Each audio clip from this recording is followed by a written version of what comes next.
Disclaimer. What do you think is the biggest mistake people make in relationships? I think it's a combination of getting so comfortable with somebody that you take things for granted, stop doing the little things, and stop communicating. Been feeling this recently. My girlfriend and I moved in together nearly 2 years ago, and our relationship improved so much when we did, but it has led to me taking things for granted. I'm traveling at the moment and I haven't seen her in nearly a month, and I'm really missing just existing together. Even something as simple as sleeping next to each other, I miss it like crazy, but it's not something I think of as much when we're both at home. Exactly. Call her and tell her exactly what you told us. It will warm her heart. Tell her how much you look forward to seeing her and holding her in your arms. When you do get home, enjoy every minute of it and treat her like royalty. I told her not long after I wrote my comment. She said it was super sweet and we're both very excited to be together again, less than a week now. It's been nice traveling, but I'm definitely looking forward to being back home. I was not expecting all these lovely replies. Turns out Reddit can be a wholesome place. Waiting until you're too far in to discuss marriage and kids. That's an issue that needs to be hammered at before you completely shut yourself off from anyone else. I feel like this is something that a lot of people miss. It's different if you're just casually dating, but if you want to be in a long-term relationship with someone, then kids, marriage is such a big thing. If one person wants kids but the other doesn't, then the relationship is doomed to fail in the long run. Exactly. It's fine early on fooling around.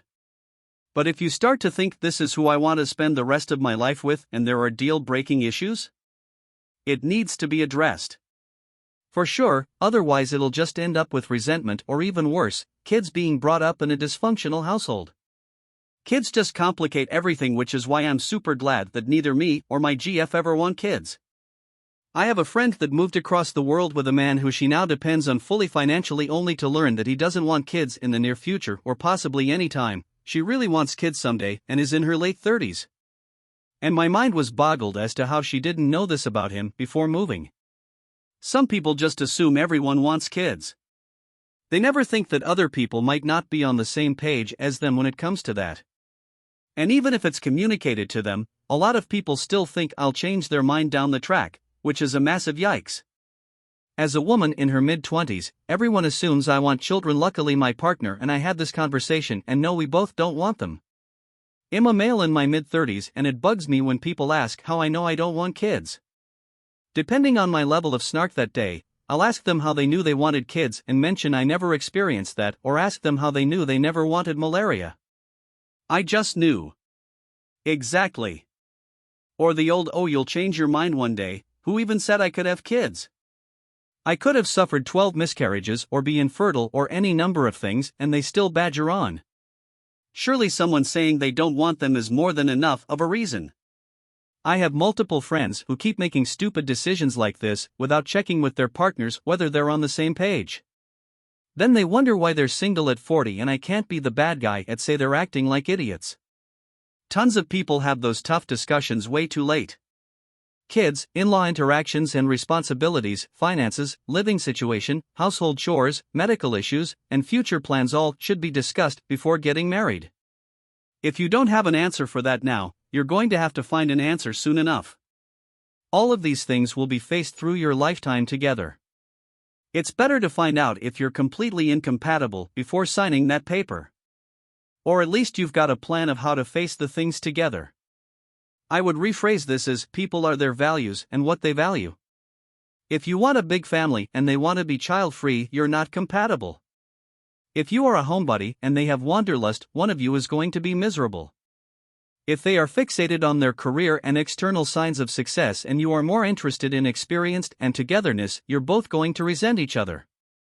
If you have significantly different political outlooks, it's going to poison how you see each other over time. The first person to say yes to you may not be the right person for you long term. You need to talk about your values and life goals, and if they don't align, don't sit there hoping the other person will compromise who they are for you, or expect yourself to compromise who you are for them. Respect each other enough to recognize you aren't the right life partner and move on. There's a thing called the non-escalator relationship menu. It's a single worksheet and it is super helpful to have real conversations about the things you think are important with a prospective partner. Thank you for this. That is honestly an amazing tool. Biggest mistake is losing perspective and taking it for granted. How can you avoid that? I'm currently going through something and worried I'm making wrong choice, potentially breaking up. Perspective comes from introspection. Retaining a certain perspective requires honesty, gratefulness, and genuine desire. Good to ask yourself, honestly, what your reasons for breaking up would be. Is the problem something that could be fixed with more of something, more time together, more communication, more intimacy, more friendliness, more large gestures, more small gestures? If it could be fixed by any of those, do you want to fix it? What kind of negative feelings are you having, in general? How do you tie those negative feelings to your partner's existence? Are you bored and want them to entertain you? Are you starved for emotional or physical intimacy? Are you experiencing mental health issues that are exasperating your current feelings? Are both of you still separate people with separate interests and hobbies? Do you make time to prioritize yourself or your personal growth and also make time to prioritize your partner and vice versa? If you went to a couples therapist, do you see yourself getting closer? Therapists are often a great way to get ideas on how to make your partner feel excited and prioritized, or would you be searching for a reason, validation to leave? If your life continued the way that it is going with this person in it, would you be as happy as you want to be, in 6 months? In 1 year? In 5 years? If not, why? What is missing? Be honest with yourself about your desires. Can that thing be supplemented or injected into your relationship? If any of those answers are unsatisfactory to you, or at the end of answering that and any other questions that naturally rise up, your answers are unsatisfactory, then you might be able to make a more honest and genuine decision from that. Edit, go look at the non-escalator relationship menu. And probably at the Gottman Institute's research and resources. The first is a silly little worksheet that will likely help y'all have conversations to avoid getting in relationships that end up diverging because of lack of upfront communication. And the Gottman Institute has a bunch of insightful resources on how to build relationships and manage conflict. With fun infographics to go with. Man, do I love me a fun little infographic.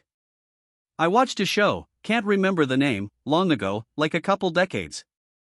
It was a couples therapist that tried to help people that were having issues.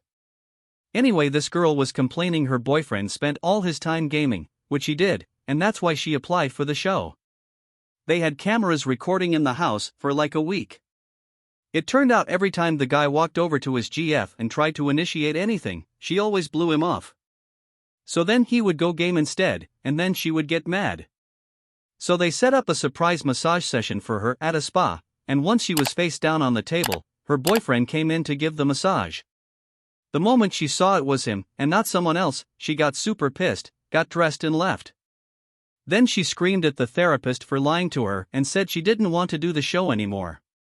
The therapist ended up sitting down with the boyfriend and telling him that he didn't see a way forward for the relationship, and the boyfriend ended up leaving his girlfriend.